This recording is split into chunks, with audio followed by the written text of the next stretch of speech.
Hello friends, तो कैसे हैं आप सब। आज हम एक टॉपिक डिस्कस कर रहे हैं, Indian government cancels Chinese companies projects.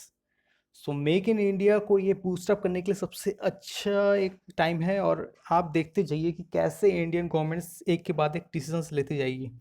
सो इसका इम्पैक्ट होगा इंडिया चाइना के ट्रेड रिलेशंस पे, और ये मेक इन इंडिया को बूस्टअप करने का एक मेन रीज़न भी है। अब आप देखते जाइए कैसे। So Oppo cancels live phone launch in India amid demands to boycott Chinese products. To launch the phone, the company instead uploaded a 20-minute pre-recorded video. So इनका कहना था कि ये टेक्निकल इशू की वजह से इसे लॉन्च नहीं कर पाए, इसकी लाइव फोन लॉन्च। पर रीज़न ये है कि इंडिया में बॉयकॉट का जो काफ़ी हवा चल रही है जिस तरीके से, तो चाइनीज़ कंपनीज एक तरह से डर रही है इंडिया में कोई भी न्यू प्रोडक्ट लॉन्च को लेके। सो अब एक के बाद एक इंटरेस्टिंग न्यूज़ आने वाली है। Telecom Ministry orders BSNL, MTNL, and private companies to ban all Chinese deals and equipments. The Telecom Ministry has ordered BSNL, MTNL, and other private companies to ban all Chinese deals and equipments. All tenders will be cancelled, and China won't be allowed to participate. Source said. So अब 4G equipments हम China से लेने वाले हैं नहीं। एक ये बड़ा झटका पड़ने वाला है। और the telecom ministry has ordered BSNL, MTNL, and the other private companies to ban all Chinese deals and equipments. They have been asked to avoid Chinese equipment in the upgradation. The decision by the telecom ministry could play a major role in the 4G upgradation purchased by its subsidiaries. ये जो ban होगा इसका असर होगा make in India initiative को boost करने के लिए। जो इंडियन कंपनीज हैं, जो इंडियन टेक्निकल जो उसमें फील्ड में कंपनीज हैं, उनको काफ़ी बूस्टअप मिलेगा। The government service providers have been asked to change conditions in such a way that Chinese companies aren't able to participate in the tender process. The companies have been asked to cancel all previous tenders for the telecom equipments. Directives will also be issued for private mobile services providers to rule out use of any existing Chinese equipment and ban all new purchases. So नए purchase पे ban तो हो ही रहा है, और जितने भी tender थे वो सारे के सारे जो एग्रीमेंट्स थे वो सारे कैंसिल कर दिए गए हैं। इसका इम्पैक्ट लार्जली पड़ेगा चाइना की इकोनॉमी में, क्योंकि हम एक तरह से इक्विपमेंट जितने भी मंगाते थे वो सारे के सारे हम बंद करने वाले हैं 4G। Meanwhile the confederation of all India traders, so all India traders जो कि देश में किसी भी विदेशी कंपनी के सामान को आने की इजाज़त देता है, सो उन्होंने एक तरह से इन चाइनीज़ कंपनीज के गुड्स को 450 जो इम्पोर्टेड आइटम्स थे including cosmetics, bags, toys, furniture, footwear, DN watches. The objective of the to reduce the import of Chinese finished goods by as 13 billion to about rupees 1 lakh crore by December 2021. So ये जो पूरा का पूरा 450 imported items थे, इन सबको जो confederation of traders हैं, जैसे कि जो भी रिटेलर्स होते हैं, ये सारे के सारे इस यूनियन से जुड़े होते हैं, तो इन सब ने एक तरह से बाइकआउट कर दिया चाइनीज़ के 450 आइटम्स का। तो ये इम्पैक्ट करेगा उनके मैन्युफैक्चरर्स पे। The Chinese firm was awarded the contract awarded in the June 2016 for signaling and telecommunication work worth rupees 471 crore in Kanpur Deen Dayal Upadhyay DDU section for 470 kilometers. The contract cost was funded through a loan from the World Bank. So एक contract दिया गया था telecommunication के द्वारा। दीन दयाल उपाध्याय जो 470 kilometre का rail track है वहाँ सिग्नलिंग का। इन्होंने ये 2019 को इस टेंडर पूरा होना था, बट इन्होंने एक्सटेंड कर दिया 2 या 3 इयर्स का और। अब इंडिया ने इसको कैंसिल कर दिया है। तो लेट कैंसिल किया है, बट सही टाइम पे कैंसिल किया, और इसी समय हमें कई सारे मेजर स्टेप्स लिए हैं इंडियन गवर्नमेंट्स ने भी, और हमें खुद से भी लेने पड़ेंगे चाइनीज़ ऐप्स को बॉयकॉट करके।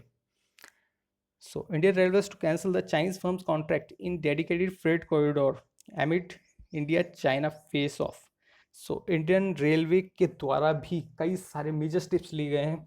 चाइना के जो भी कॉन्ट्रैक्ट्स थे इंडिया के साथ, चाहे वो सिग्नलिंग का था, चाहे वो फ्रेट कॉरिडोर्स का, और चाहे वो आपका एक जो मेरठ RRTS प्रोजेक्ट है उसका, इसमें अभी बात चल रही है, बट मुझे लगता है जहाँ तक ये इंडियन गवर्नमेंट इसको कैंसिल करवा ही देगी, क्योंकि अभी इसमें जो लॉ मेकर्स हैं वो इसमें एक तरह से रास्ता ढूंढ रहे हैं कि किस तरह से हम इसको कैंसिल कर सकें। Delhi Meerut RRTS, why minister can't cancel tender won by the Chinese firm Shanghai tunnel engineering company. So other bidders भी थे इसमें, बाकी सारे इंडियन बिडर्स से बस एक ये शंघाई टनल इंजीनियरिंग कंपनी ने अपनी बिड जो कि सबसे लोवेस्ट बताई वो जीत गई।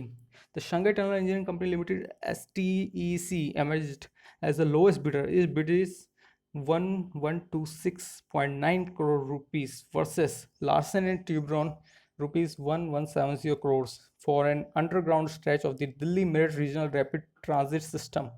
सो ये आपका गाजियाबाद से एक्सटेंड होके जा रही थी Meerut. So exit the dragon, India intelligence flags 52 Chinese apps, Chinese goods offtake to be impacted in India. So आपको मैं पहले ही बोल रहा हूँ, आप चाइनीज गुड्स और ऐप्स को बायकॉट करना शुरू कर दीजिए, और आपके जितने भी फैमिली मेम्बर्स या फ्रेंड्स फॉलोअर्स हैं उन सबको आप रिकमेंड कीजिए कि आप टिकटॉक, जो भी चाइनीज़ ऐप से यूसी ब्राउज़र है आपका, या फिर आपका जो वीडियो शेयरिंग ऐप या कोई दूसरी ऐप है जिससे आप फेस ऐप या फिर एडिटिंग ऐप है, उन सबको आप अनइंस्टॉल कीजिए और इंडियन ऐप्स को प्रमोट करना शुरू कीजिए। Trade between the two nations in 2019, bilateral trade was around S85 billion, but heavily tightened in the China's favor. China's export were S68.1 billion and India's 16.96 billion.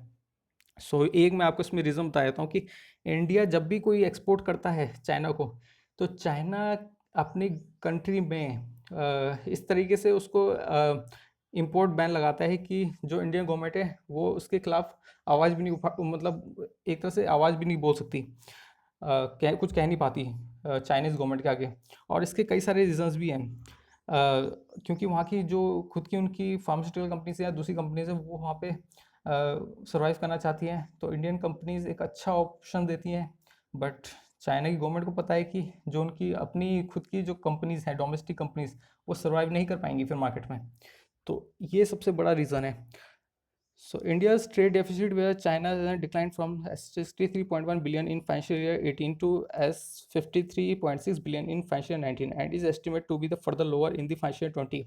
So ये एक के बाद एक गिरता जाएगा और हमें इससे लगभग ज़ीरो पे लाना है। क्यों?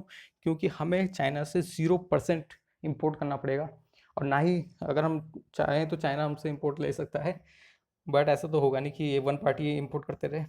पर हमें ज़्यादा फेवरेबल करना होगा अपने मैन्युफैक्चरर्स को, अपने ज़्यादा से ज़्यादा MSMEs को बूस्टअप करना पड़ेगा। At present, Chinese companies have established a hold in the automobile, telecom, pharma, API, active pharmaceutical ingredients, electronic goods, toys, tires, solar, and many more industries here. So, Chinese companies ने हमारी जो Indian economy है इसमें ये जितने सारे sectors हैं इन सब में एक तरह से पकड़ बना दी है, और मजबूत तरीके से, ताकि हम खुद मैन्युफैक्चर ना कर पाएँ, सिर्फ इंपोर्ट करते जाएं। Trade and industry experts believe that the standoff between the Asian giants may have a short to medium term impact on the prospects of Chinese goods in India. So, जो हम Asian giants हैं, तो आपको पता है China और India, इनकी पकड़ पूरी एशिया में काफ़ी ज़्यादा है, और यहाँ से ही एक तरह से इंपोर्ट एक्सपोर्ट का सबसे ज़्यादा ट्रेड होता है।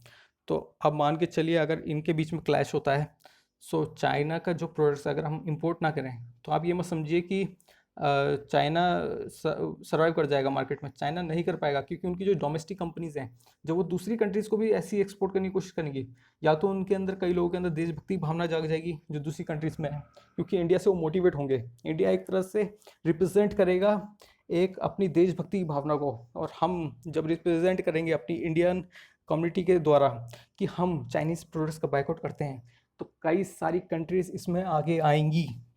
और एक चीज़ और बता दूं मैं आपको कि जो चाइना एक तरह से जताता है कि हम एक तरह से सुपर पावर बनने की फिराक में है, पर वो फिराक उनकी ख़त्म होने की कगार पे है, क्योंकि चाइना ने जितनी भी कंट्रीज से को लोन प्रोवाइड किया है वो सारी की सारी आज चाइना से नाराज़ हैं, क्योंकि पाकिस्तान को छोड़ के ज़्यादातर कंट्रीज चाइना से नाराज़ हैं, क्योंकि चाइना ने वहाँ पे लैंड कैप्चर कर लिया है कहीं पे लीज पे, और इतना ज़्यादा कई बार तो कई कंट्रीज़ को लोन दे दिया है कि वो अपने उस लोन डेप्ट से बाहर नहीं आ पा रही हैं। Nevertheless, there will be a collateral damage as various other India industries depend upon the supply chain of cheap parts and the components used to manufacture the finished products. सो इसका डैमेज तो India पे होगा ही। हम जब cheap parts and products China से मंगाते हैं, उसकी बजाय हमें कॉस्टली प्रोडक्ट्स इस्तेमाल करने पड़ेंगे, जिससे हमारी जो गुड्स की कॉस्ट है वो हाईयर हो जाएगी। और एक आदमी को जैसे कोई प्रोडक्ट्स खरीदने के लिए 10 रुपये 20 रुपये देने पड़ते थे, अब उसे 30 रुपये देने पड़ेंगे, 35 रुपये देने पड़ेंगे, या फिर 22-23 रुपये भी हो सकते हैं। सो इसका आपकी जेब पे थोड़ा सा असर पड़ेगा, बट आपको मेक इन इंडिया को अगर बूस्टअप करना है सो आपको ये चीज़ें भी करनी पड़ेंगी। अगर आपको चाइनीज़ मोबाइल फ़ोन्स को आपको बैन करना है सो आपको इंडिया के वो वाले हैंडसेट लेने पड़ेंगे जिनमें फ़ीचर्स कम हैं और वो कॉस्टली भी हैं। मतलब वो सिमिलर प्राइस पे होंगे पर उनमें फ़ीचर्स वो अवेलेबल नहीं होंगे, आपको वो खरीदने ही पड़ेंगे। क्यों? क्योंकि इससे आप बूस्टअप कर पाएंगे मेक इन इंडिया को। Boycott of Chinese goods may look good from the patriotic perspective, but it can harm Indian economy too, since we import many inputs of our industry from China. So ये मैं पहले ही बता चुका हूँ. India should utilize the opportunity created due to the shifting of supply chains from China. We should quickly bring about necessary policy changes to attract investment. हमने ये opportunity create कर चुके हैं कि हमने जो चाइना के प्रोडक्ट्स हैं वो कम करने शुरू कर दिए हैं, और इस अपॉर्चुनिटी को हमें बनाए रखना है और इसको अपॉर्चुनिटी को जनरेट करना है न्यू एम्प्लॉयमेंट में। न्यू एम्प्लॉयमेंट में कैसे? हमें एमएसएमई को बूस्ट करना पड़ेगा। अगर मैं या कोई अगर एमएसएमई करना चाहता है, उसके पास कोई आइडिया है, या आप में से कोई एक एमएसएमई करना चाहता है, उसके पास कोई आइडिया है, तो उस आइडिया को उस आइडिया को गवर्नमेंट को बूस्टअप करने के लिए, उसको लोन प्रोवाइड करने के लिए फैसिलिटी देनी चाहिए ज़्यादा से ज़्यादा। उसको लोन में एक तरह से कई सारे रिस्ट्रिक्शंस जो होते हैं वो हटाने चाहिए, और उसको एक सिंपल तरीका का मोटिवेशनल एडवांटेज देना चाहिए। Chinese supplies play a major role in the India's solar energy segment, and sector players feel India is right now not well equipped to stop using Chinese supplies. Chinese supplies बहुत बड़ा role play करती है solar energy segment में, क्योंकि हम solar equipments के ज़्यादा parts China से मंगाते हैं। और आपको पता है हम जो सोलर एनर्जी का हम सबसे महत्वपूर्ण एक तरह से कंट्री बनने की कोशिश कर रहे हैं कि हम ज़्यादा से ज़्यादा सोलर इक्विपमेंट्स एक्सपोर्ट करें, तो वो एक्सपोर्ट करने के लिए भी हमें चाइना से ही इंपोर्ट करना पड़ेगा। The Chinese module imports have been major portion of the Indian solar installations. So far through in the last couple of years, Government of India has put significant focus on building Indian manufacturing capability by imposition of safeguard duty. So ये जो Chinese solar installation है, India ने focus किया है कि हम ज़्यादा से ज़्यादा जो सोलर पावर पैनल्स हैं इंडिया में ही मैन्युफैक्चर करने की कोशिश करें। बट उसके जो इक्विपमेंट्स आपको पता है चाइना से आते हैं। अब हम उसको कैसे रिस्ट्रिक्ट करें, तो अभी हम पे अपॉर्चुनिटी है, हम उन सारे जितने भी इक्विपमेंट्स हैं उसको इंडिया में मैन्युफैक्चरिंग करना शुरू कर दें। Mobile phone makers headquartered out of the China, Xiaomi, Oppo, Huawei, among others, have facilities in Greater Noida, Andhra Pradesh, Tamil Nadu, and Haryana. After causing a major disruption in the Indian mobile phone market, Chinese companies have also started betting big in India's ever-growing car market. आपको पता है कि 4 major companies तो आपकी जो होगी Chinese है 5 में से, और जो सैमसंग है वही एक सर्वाइव कर रहा है, जो कि साउथ कोरिया की कंपनी है।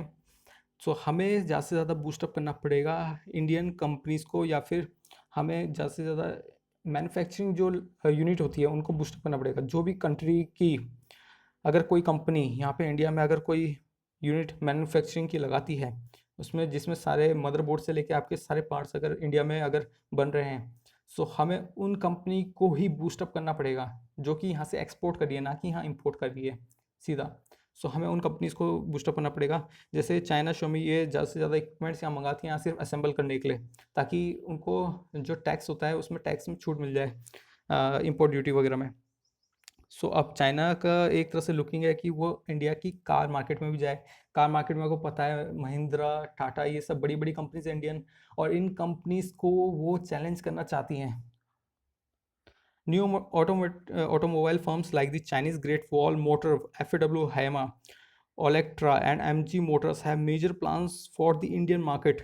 ये बहुत बड़ी बड़ी कंपनीज हैं, ये इंडियन मार्केट में अगर एंटर होती हैं तो ये इंडियन मार्केट की काफ़ी सारी ऑटोमोबाइल्स कंपनीज को धक्का दे सकती हैं। वैसे हमारी ऑटोमोबाइल सेक्टर अच्छी हालत में नहीं है, हमें ज़्यादा से ज़्यादा इनको रिस्ट्रिक्ट करके रखना पड़ेगा।